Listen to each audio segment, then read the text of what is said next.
मित्रों, आज शक्तिदायिनी माँ मनसा देवी के पवित्र मंदिर में नवरात्रों के इस अवसर पर आज दूसरा नवरात्रा है। मुझे भी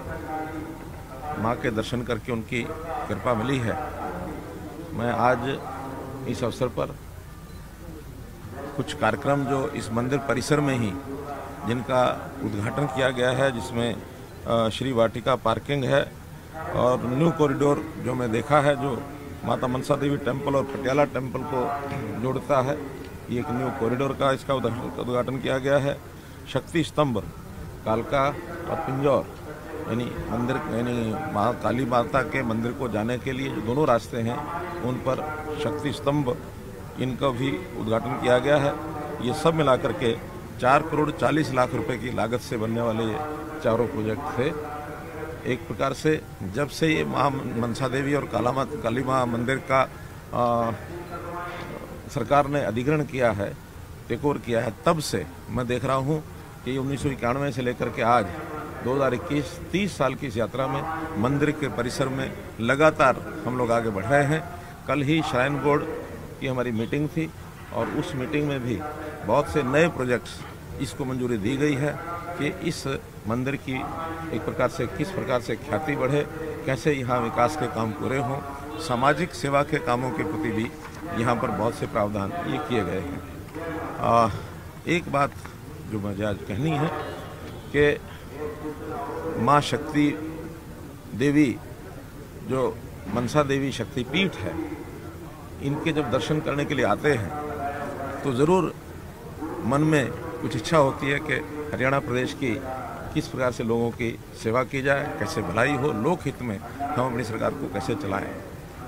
माँ ने आज मुझे कहा कि हर एक को शक्ति प्रदान करती हूँ, मैं आपको भी शक्ति प्रदान करती हूँ, समाज को भी करती हूँ। तो मुझे आभास हुआ कि पिछले दिनों में एक मेरे से बयान दिया गया और वो बयान वास्तव में आत्मरक्षा के नाते से वो दिया गया था, जिसमें उसको बहुत प्रचारित किया जा रहा है कि मुख्यमंत्री ने लठ उठाने की बात कही है। वो किसी के प्रति दुर्भावना के कारण से नहीं कही गई है, आत्मरक्षा के कारण से कही गई है। फिर भी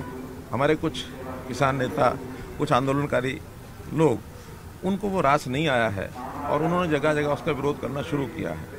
अब माँ मनसा देवी जो शक्तिदायिनी शक्तिपीठ है, उन्होंने जो विश्वास दिलाया है कि वो सबकी रक्षा करेगी, तो मैं सबसे पहले तो उन किसान भाइयों को जिनको इसका थोड़ा कष्ट पहुंचा है, उनके लिए बताना चाहता हूं कि मैं उस बयान को वापस लेता हूं, क्योंकि मैं नहीं चाहता कि हरियाणा में किसी प्रकार की कोई लॉ एंड ऑर्डर की स्थिति बिगड़े, शांति भंग हो। आखिर तो शांतिपूर्वक तरीके से आंदोलन करना सबका अपना अधिकार है, वो करें, लेकिन इतना ही है, एक सीमा से आगे किसी को नहीं बढ़ना चाहिए, किसी को चोट नहीं पहुँचानी चाहिए, किसी की गाड़ी नहीं तोड़नी चाहिए। अगर ये सब होता है तो एक तरफा बातें चलना भी ठीक नहीं है। इसलिए जहां मैं अपने उस बयान को वापस लेता हूं, मैं माँ शक्तिदायिनी मनसा देवी शक्तिपीठ को आराधना करता हूं कि सबको सद्बुद्धि दे और हरियाणा में एक शांतिपूर्ण माहौल बने,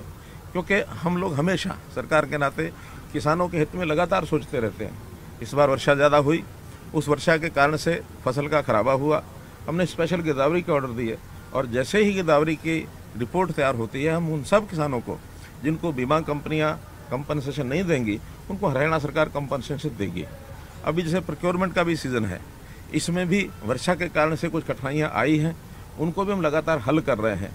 हम लोग गरीब परिवार, चाहे वो किसान हो, मजदूर हो, दुकानदार हो, कोई भी हो, ऐसे गरीब परिवारों के लिए जो मुख्यमंत्री अंत्योदय परिवार उत्थान योजना, इसका जो एक अभियान चालू किया है, छोटे किसानों को इसका बहुत बड़ा लाभ होने वाला है। इतने सारे हमारे पास कार्यक्रम जो हम लागू कर रहे हैं, हमें तो उनको लागू करने के लिए, उनको आगे बढ़ाने के लिए ही फुर्सत नहीं है, समय नहीं है। तो हम इन बातों को लेकर के किसी प्रकार की कोई समाज में टकरार नहीं बढ़ाना चाहते, तो इस नाते से मैंने ये सारी बात कही है। और हाँ, कैथल में कार्यक्रम मैंने दिया है, जिसका वहाँ के किसानों ने कहा कि मुख्यमंत्री का विरोध करेंगे। मेरे बयान वापस लेने के बाद भी मैं उनकी ही बात को आगे बढ़ाते हुए, क्योंकि हमारे अग्रवाल समाज के वो कार्यक्रम हैं, उसमें हमारे स्पीकर श्री ज्ञानचंद जी गुप्ता ये वहाँ जाएंगे, क्योंकि उन्होंने इसमें सहमति दी है कि अगर समाज का ही नेता आता है तो फिर हमें कोई आपत्ति नहीं है। इसलिए अपने स्पीकर श्री ज्ञानचंद जी गुप्ता को अधिकृत किया है कि मेयर से वहाँ जाएंगे और RKSD कॉलेज का कार्यक्रम उसमें भी, और जो बाद में युवा अग्रवाल सभा के द्वारा जो कार्यक्रम किया गया उसको भी अटेंड करेंगे और मेरी ओर से भी उनको जाके शुभकामना देंगे। यही बात आपके सामने मैंने रखी। कहते हैं कि मां मनसा देवी के दर्शन मात्र से जो है मनोकामनाएं पूर्ण हो जाती हैं। आपने आज ये अपना बयान वापस लेके फिर से साबित कर दिया है कि जनता ही आपके लिए सर्वोपरि है। आपको लगता है सर, जिस तरीके से विपक्ष जो है घेर रहा है बार बार बीजेपी के विधायक या मंत्रियों को, क्या आपके जो आपने बयान दिया है उसको वो पॉजिटिवली लेंगे? मुझे लगता है कि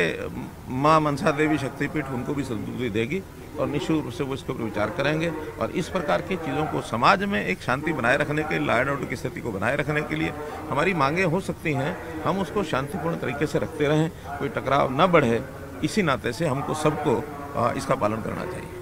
सवाल मेरा एलनाबाद का था, ये बयान वाला तो आपने बताया है, काफ़ी प्रशंसनीय बात है, लेकिन एलनाबाद चुनाव को लेकर जिस तरह अब कल बीजेपी के कैंडिडेट ने भी अपना नामांकन भर दिया है, अगर कांग्रेस और इनेलो की बात करें तो जाट उम्मीदवार मैदान में उतारा, लेकिन बीजेपी को अभी अपने नॉन जाट